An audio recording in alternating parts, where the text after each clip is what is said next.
করব আনন্দ ভ্রমণ। কেমন লাগছে নতুন কাপড় পেয়ে? হ্যাঁ, ফাইন ফাইন পাইছি।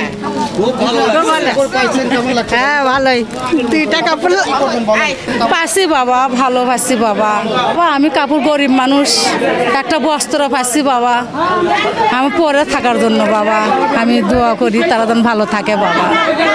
কোনোদিন পাই না, আজকে পাই অনেক ধন্যবাদ হয়েছে আপনাদের। আল্লাহ বলেছি আপনারা ভালো থাকেন, সুখে থাকেন, জনগণক দেখান, এটাই আমার অনুরোধ।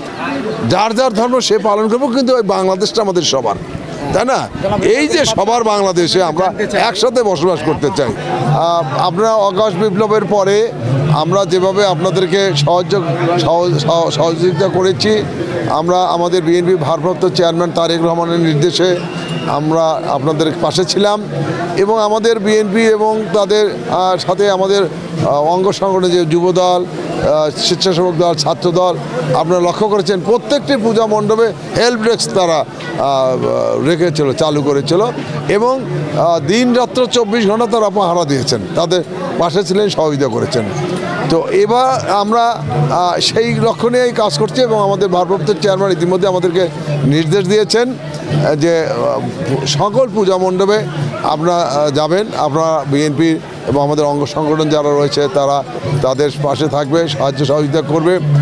এবং আপনারা দেখেন বাংলাদেশে একটি অন্তর্বর্তীকালীন সরকার, এখানে অনেক ষড়যন্ত্রকারীরা ষড়যন্ত্র করছে, এবং এই পূজা মণ্ডপে যাতে অনেক বিশৃঙ্খলা সৃষ্টি করা যায় সে চেষ্টাও করছে।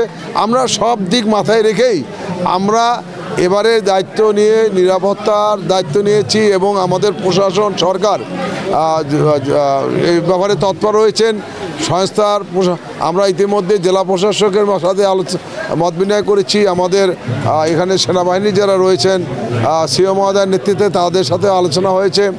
আমরা সেখানে দেখেছি যে সরকার এ ব্যাপারে তৎপর, বিভিন্ন গোয়েন্দা সংস্থা রয়েছে তারা তৎপর, এবং পাশাপাশি যে রাজনৈতিক দলগুলো রয়েছে তারাও এ ব্যাপারে তৎপর রয়েছেন, এবং আমাদের সনাতন ধর্ম ভাইদের পাশে আমরা দাঁড়িয়েছি, যাতে করে কোনোভাবেই কোনো বিশৃঙ্খলা সৃষ্টি না হয়, কোনো দুর্ঘটনা না ঘটে, এবং আমাদের নিরাপত্তা যাতে বিঘ্নিত না হয় হিন্দু সম্প্রদায়ের, সেই ব্যাপার নিয়ে আমরা কাজ করছি।